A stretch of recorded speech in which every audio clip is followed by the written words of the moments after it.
Welcome back to Champion News Talk Radio, brought to you by championnews.net. This is Carol Parisi. Our founder, Jack Roeser, and myself today have activist, candidate, fighter of the flame, carrier of the torch, Lenny Jarrett. And we were talking about all of this politicizing on taxpayer dollars. Right. Property taxes. What's the percentage? 68%? Yes, about 60%. It depends on the district, but most about 68 to 70% of your taxes, property taxes, go to the local schools. And there's another split in that thing. It is of that money, 80% of it is 80% of what's spent on schools is salaries. Salaries, benefits, and pensions. Education, yes. salaries. Yep. Yeah.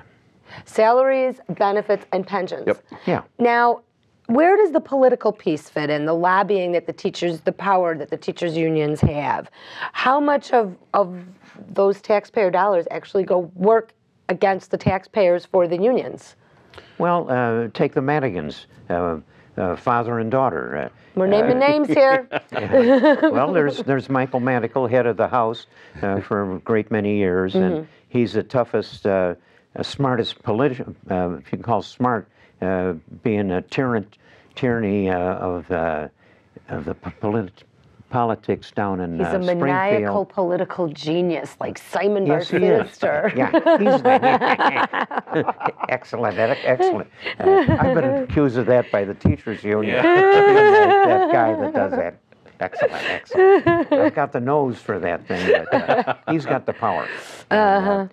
He runs that with an iron fist down there, and the reason he can do that is all of this money comes through from the teachers union, and also he's a lawyer, and he's got a very lucrative business reducing taxes for businesses in Illinois, because he's in a position to be an expert on that. And understand, I'm not accusing him of a felony, but I'm saying there's a lot of money comes out of the trial attorneys, which is another great evil place, but he manages that one too.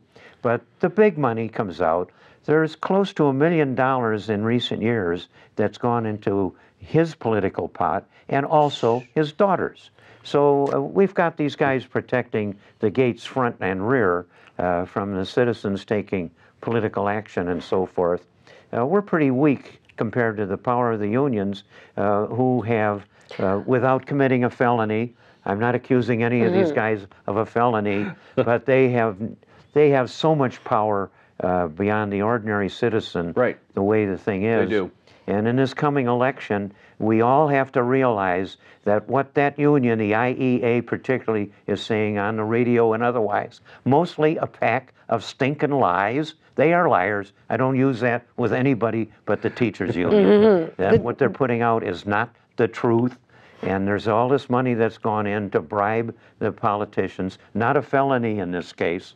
And they spend it in this election and advertising and everything else to tell you how wonderful an education your kids are getting and how wonderful they are as politicians. And that's but one running the place. And the core of all the trouble is the stinking IEA Education Association. I hate to use the word education in connection with those people. The Illinois Miseducation Association. Listen, our kids come out, and how would you like your daughter to marry one of the dolts coming out of the Chicago school system, where half of them don't even graduate from high school, and that's what your daughter is probably going to marry? For God's sakes, wake up. Your son and daughter aren't getting a good education in a lot of these schools. Well, we definitely need school choice. And just while we're talking about school choice, I just want to, Champion News with Family Taxpayer Foundation is co-sponsoring, we're going to be at the school choice event in Deerfield. Now, I know last year you participated in the school choice event. This year it's on January 23rd, and it's at Trinity University, and Michael Medved and Juan Williams are going to be there. You're a big proponent of school choice, Lenny. Absolutely, yes. Yeah, I think the money needs to follow the child. The parents need to get the power back, and the only way they can do that is if they control where their child goes to school, because they're the ones that knows best about where their child should go. We got to end the zip code education. What is the implication going to be for our public schools, something here. Let me just add a tiny fact.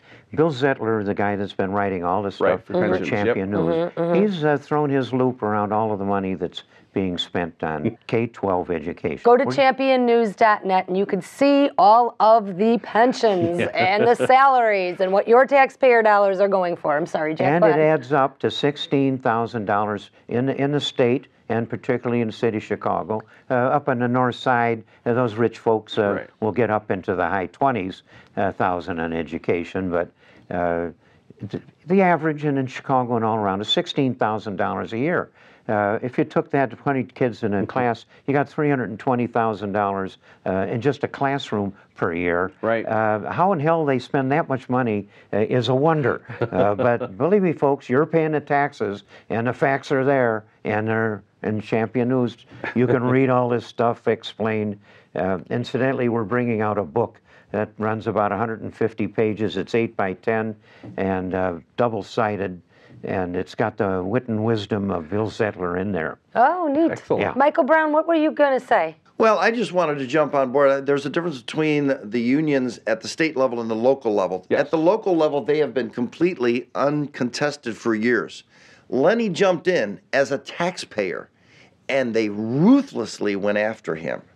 Ruthlessly, as a taxpayer, the one that's paying for all those salaries and paying for that school board. I want to hear about Alinsky tactics when we come back after the break.